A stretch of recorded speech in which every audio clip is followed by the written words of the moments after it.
The single dad adopted a homeless girl. 16 years later she walked into court and saved his empire. The gavel had not yet fallen, but Daniel Carter's company was already dead in every way that mattered.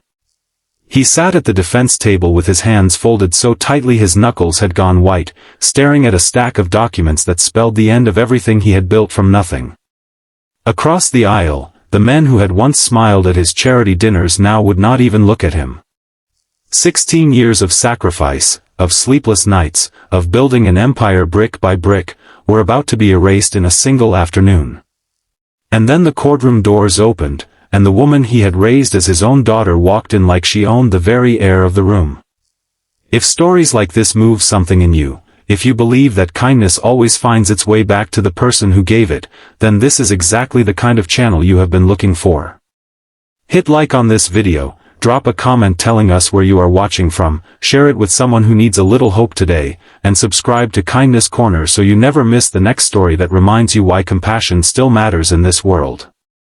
Daniel Carter had not been born into money. He had built Carter Logistics from 3 second-hand trucks and a rented warehouse into a company worth hundreds of millions of dollars, and he had done it all as a single father raising Maya, the daughter he had adopted when she was a little girl with nowhere else to go. She was not his by blood, but from the moment she called him Dad for the first time, she was his in every way that counted. He raised her with the same discipline and quiet determination he poured into his business, and she grew up watching him work, absorbing his instincts for numbers and negotiation the way other children absorbed bedtime stories. By the time she left for law school, she was already sharper than most of the men who sat on her father's board. For years, the company thrived. Carter Logistics expanded across 3 states, employed thousands of workers, and became the kind of success story that business magazines loved to feature. Daniel took pride in every warehouse he opened, every driver he hired straight off the unemployment line, every promise he had made to himself in those early years when success felt impossible. But wealth and visibility attract predators, and Daniel's closest business partner, a sharp and outwardly charming man named Richard Voss, had been circling for years, waiting for the right moment to strike. Voss had helped Daniel expand the company a decade earlier, investing capital in exchange for a minority stake and a seat on the board. What Daniel never suspected was that Voss had spent years quietly maneuvering behind the scenes, forging signatures on expansion contracts, funneling company funds into shell accounts registered under false names, and building a paper trail specifically designed to make it look like Daniel himself was the one committing fraud. Voss was patient. He waited until Daniel's health forced him into emergency surgery, a moment of vulnerability that left the company temporarily without its founder steering the ship, and that was exactly when he struck. Within days of Daniel's hospitalization, Voss filed a civil lawsuit accusing him of embezzlement, falsified financial reporting, and mismanagement of company funds. He presented a judge with a folder of doctored documents so convincing that the court froze Carter Logistics' assets almost immediately. News outlets picked up the story before Daniel had even left his hospital bed, and by the time he was well enough to sit up and read the headlines, his name was already being dragged through the mud in every business publication that had once praised him. Employees who had trusted him for 15 years were suddenly whispering in hallways, wondering if the man who had built their livelihoods had been lying to them the whole time. Vendors began pulling contracts. Banks began freezing credit lines. Everything Daniel had built with his bare hands was collapsing in a matter of weeks, and he was too weak, too blindsided, and too outmatched by Voss's legal team to fight back on his own. What Daniel did not know was that Maya had been watching the entire collapse unfold with a controlled, quiet fury. She was now a rising corporate attorney, and the moment she saw the lawsuit filed against her father, something in her recognized the shape of it immediately. Numbers that did not add up. Signatures that looked almost right but not quite. A timeline of transactions that was too convenient, too perfectly timed to Daniel's hospitalization to be coincidence. She did not tell her father what she suspected. She did not want to give him false hope while he was still recovering, and she needed to be absolutely certain before she moved.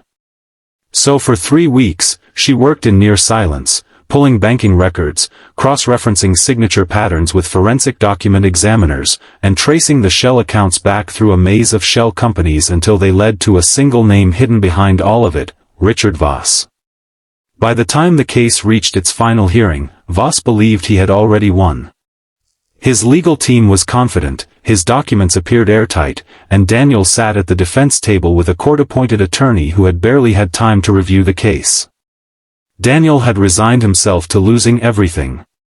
He kept thinking about the years of 18-hour shifts, the loans he had personally guaranteed with his own name, the promises he had made to his employees that their jobs were safe, and how none of it seemed to matter anymore in a room where paper could apparently outweigh the truth.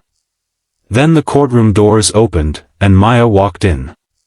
She moved down the center aisle with the calm, controlled confidence of someone who already knew how this would end. She approached the bench, formally requested to enter the case as newly retained counsel for the defense, and before Voss's lawyers could even object, she began laying out forensic evidence that dismantled their entire case piece by piece. She showed the court digitally altered signature files, timestamps that proved documents had been created after the dates they claimed to represent, and a financial trail that led directly into accounts controlled by Voss under aliases. The judge's expression shifted from procedural neutrality to open astonishment as the truth unraveled in real time in front of the entire courtroom. Voss's confident posture crumbled within minutes, and his own attorneys began quietly distancing themselves from him as the fraud became impossible to deny. Within the hour, the case against Daniel was dismissed entirely, and the fraud charges were redirected squarely onto Richard Voss, whose empire of lies collapsed as quickly as he had built it. Carter Logistics' frozen assets were released, its reputation publicly restored, and Daniel Carter walked out of that courthouse not as a disgraced businessman but as a vindicated father, standing beside the daughter who had just saved everything he had spent his life building.